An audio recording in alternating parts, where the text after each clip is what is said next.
O Brasil Império é como chamamos o período do país que teve início em 1822, através da independência, e foi até 1889 com a proclamação da República.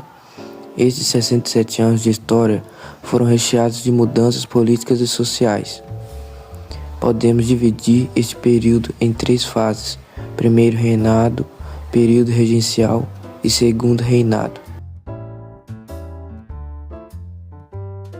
Em dezembro de 1822, Dom Pedro foi coroado imperador do Brasil, iniciando assim o primeiro reinado.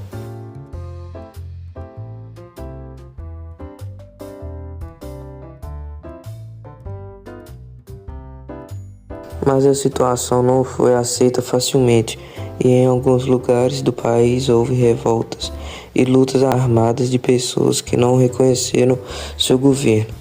Terminadas as batalhas, em 1823, o imperador do Brasil convocou uma Assembleia Constituinte para elaborar a primeira Constituição do Brasil, que oficialmente feita apenas em março de 1824. Na nova Carta Magna estava o poder moderador, que seria exercido pelo imperador em caso de conflito entre os 3 poderes: legislativo, executivo e judiciário.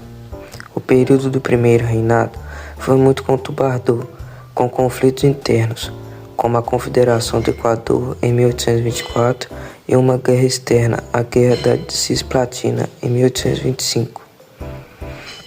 Para ajudar, em 1826 morreu em Portugal Dom João IV, e como Dom Pedro I não havia renunciado aos seus direitos de herdeiro do trono, ele foi nomeado Dom Pedro IV, rei de Portugal. Seu irmão Miguel não gostou nada disso, então começou a disputa pelo trono, e adivinha, Miguel deu um golpe em Portugal e se tornou o rei.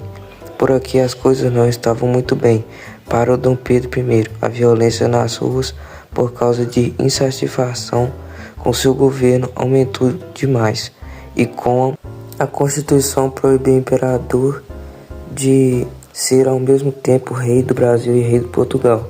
Ele precisou escolher um lado. Com medo da sua reputação ir abaixo em Portugal, Dom Pedro decidiu abdicar o trono em favor do seu filho e herdeiro, Dom Pedro II, de apenas 5 anos de idade. Sim, 5 anos. Como uma criança poderia governar o país?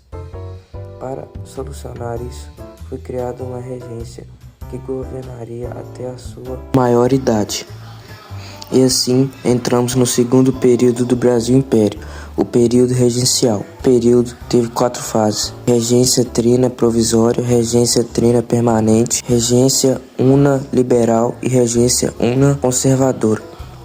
Se o primeiro reinado foi conturbado, esperem para ver como foi o período governado por regências.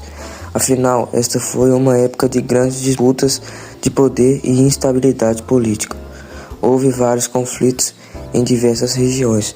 Podemos destacar a cabanagem na província do Grão-Pará, Guerra dos Farrapos ou Revolução Farroupilha, na província de São Pedro do Rio Grande do Sul, a Revolta dos Males, na província da Bahia, Sabinada, na província da Bahia e Balaiada. Esses conflitos tinham reivindicações diferentes, porém havia algo em comum: a insatisfação com o governo imperial.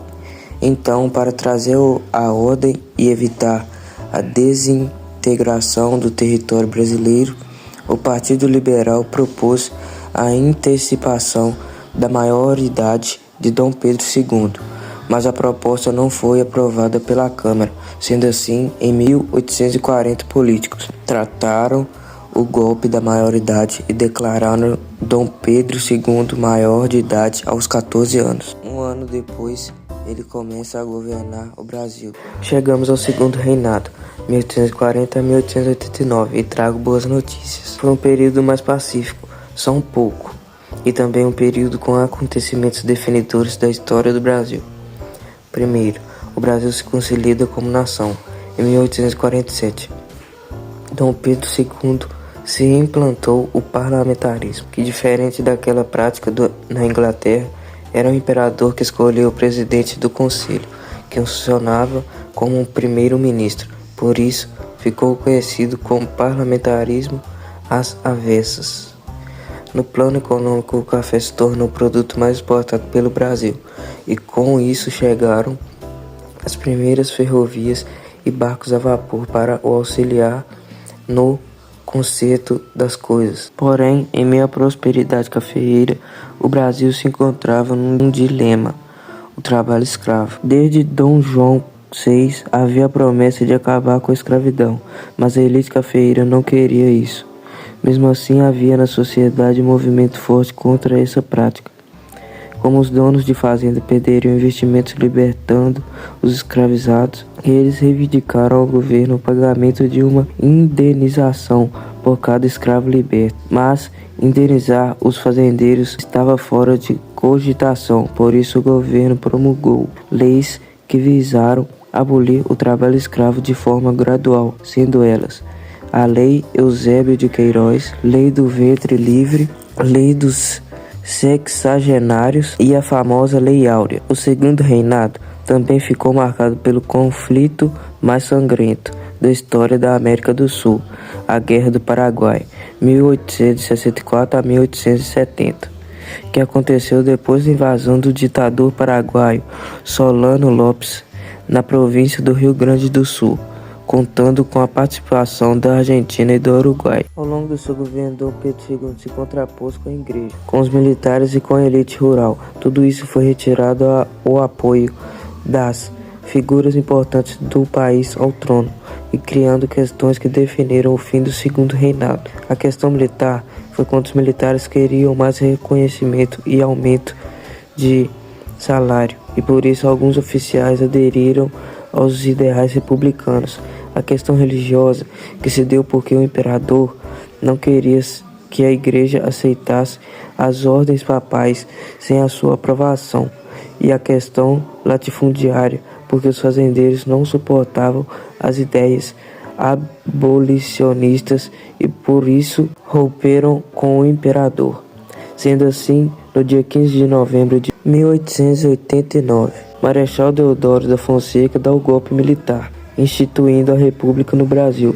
Neste vídeo vimos como foi o período do Brasil Império, dividido em 3 fases. O primeiro reinado, onde o imperador Dom Pedro I criou a primeira Constituição do país e enfrentou bastante resistência, abdicando o poder e dando início ao período regencial, que foi governado. Este período foi marcado por muitos conflitos, revoltas e o surgimento de partidos políticos, com o golpe da maioridade, conseguiram fazer Dom Pedro II se tornar o segundo imperador do Brasil, dando início à terceira fase do Brasil Imperial, o segundo reinado, onde tivemos o parlamento às avessas, o crescimento das ideias abolicionistas que ficaram em contraposição com o crescimento da economia do café e o conflito mais sangrento da América do Sul.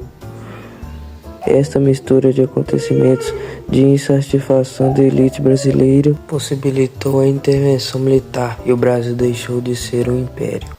Além disso, a Primeira República também foi marcada por muita desigualdade social e pouca participação popular na política. A maior parte da população não tinha direito ao voto, que era controlado pelos coronéis, e quem estava no poder governava principalmente para beneficiar as elites. Apesar do crescimento das cidades, das primeiras indústrias e da chegada de imigrantes, a maioria dos brasileiros ainda vivia no campo, em condições muito difíceis. Essa combinação de exclusão política, pobreza e autoritarismo gerou várias revoltas populares. E mesmo com o país mudando aos poucos e a estrutura de poder continuava nas mãos de poucos, tudo isso acabou gerando um clima de insatisfação que cresceu até chegar à Revolução de 1930, quando Getúlio Vargas assumiu o poder